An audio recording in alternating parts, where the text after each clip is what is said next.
I have to say, John, though, after all this, I've had enough of Putin. Really. He must go. No. Still giving arms to Assad. Millions of dollars worth. And the rest of it.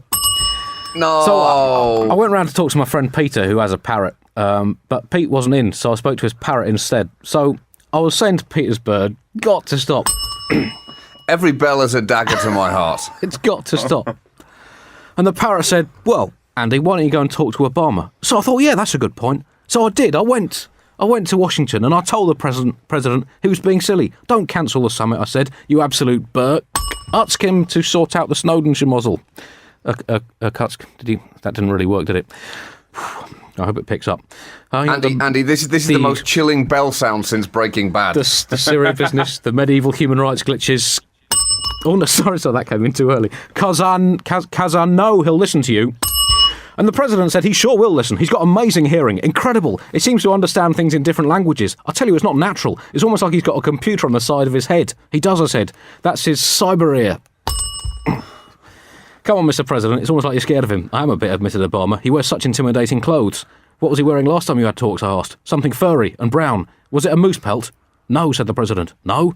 Was it bearskin? No, was it bearskin? No, got it. Yes, I think it was bearskin, said the president. And he's got this really unpleasant assistant fresh out of university. Very rude and uncouth. A vulgar grad. Yeah, he's vulgar. Even crass. Now I ask... Crass now I ask? Anyway, him to stop being so rude. But he would still swear and curse because he thought it made him look tough. Pretty obnoxious. But he doesn't look tough. He's tiny and he looks like he hardly eats. Very small and skinny. Anyway, I said to Obama he needs to bring the other leaders into it to put pressure on Putin. You've got to get Angela Merkel involved in the deal, I said. No, you're taking this to UFAR. UFAR? I'd never even heard of UFAR. Anyway, he replied, I don't want Merkel in the deal. Listen, I said forcefully, get Merkel in on the deal. You cut her in because she's very influential. Besides, I continued, so many countries owe you in one way or another.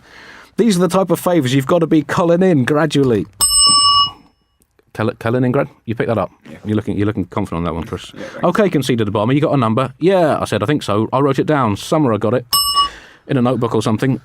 Then the president's wife came in. She was wearing tinted goggles and a bobble hat. Hi, Michelle. You been skiing? Chelyabinsk. Got that? No. I mean, I did have to look most of these up. Yes, she said. I've just got back from skiing with the Secretary of Agriculture, Tom Vilsack. The president seemed surprised. I didn't know Tom skis. Yes, said Michelle. It's his big hobby at the moment, skiing. He actually learnt it as his child. From his parents. He loves it. Man, it's hot in those mountain clothes, she said. Well, take your care of, said the president. The first lady desalipated herself. Hey, said Barack, small talking. Have you had your hair done? It looks curlier than usual. Yes, she said. I've had a perm. I looked at the impressive primo feminine coiffure admiringly whilst chewing a sandwich. Very nice. That gave me an idea. I said to Obama, hey, we know Putin likes outdoor sports. Why don't you take him fishing? Good idea, Andy. Do you want to borrow my fishing kit? Thanks. But no, I've got a rod. No, I've got a rod. I can't take it anymore. Do you think he likes cycling too? I bet he does. Then lend me your bike. I'll take him for a ride. Good idea. He might like a swim, but in a lake, never in salt water. Why not? We've got it into his head that pets urinate in it. Really? Yeah, he's obsessed with it. With the idea that dogs and cats pee in the sea. That was a long walk. That was a long walk. That's odd, because he's got a lovely cat, always seems so content. Yeah, doesn't he purr? And he loves skinny dipping too, Vlad. He was talking... Vlad, he was talking about it just this morning. Never.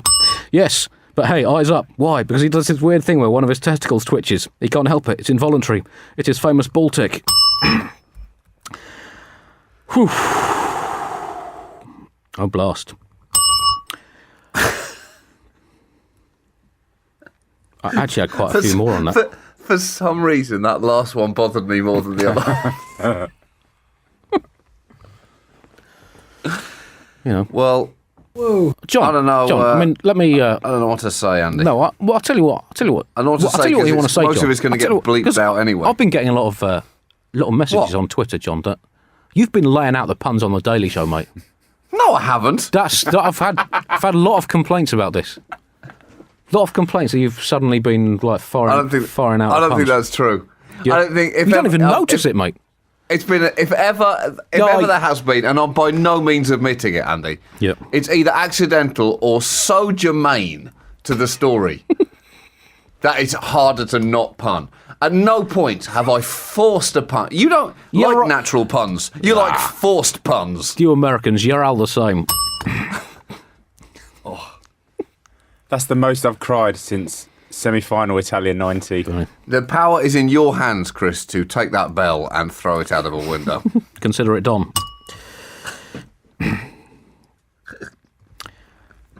So, gee. Oh my God, he's still...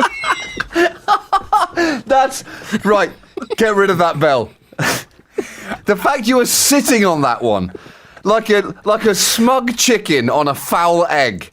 Right. I can't relax till you let go of that bell. It's not. He's got another one. I can tell it in the way he's breathing. He's got another one. Just fucking do it, Andy. Do it, because it's the suspense. It's the suspense that's worse. Do it. Well, I mean, I had a very difficult lunch today, so I went to a Russian restaurant and ordered the root vegetable soup. And they said, do you like it? I said, isn't enough carrot. Oh no, that really doesn't work. That was supposed to be Nizhny Novgorod. It just really didn't hang together. I should have got the lentil curry made by Susan Sarandon, Sue's doll. It's a little town with some historic churches outside Moscow. Are you deliberately doing shit ones so you can correct yourself with a good one or a better one? No, that was just a little under prepped. Anyway. You sound so happy, and that happiness is so misplaced. Right. God, the way you talk, it's almost like there's been a big crime here. Oh, sorry, technically that's in Ukraine.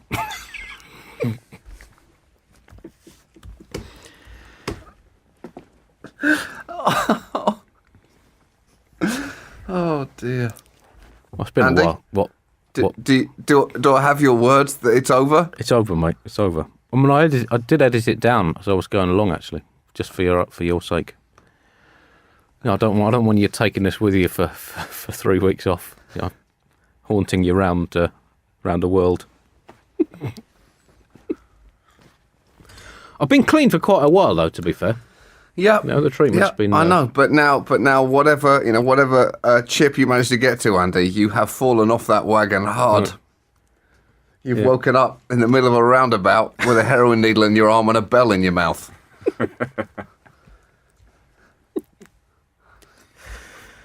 Yep.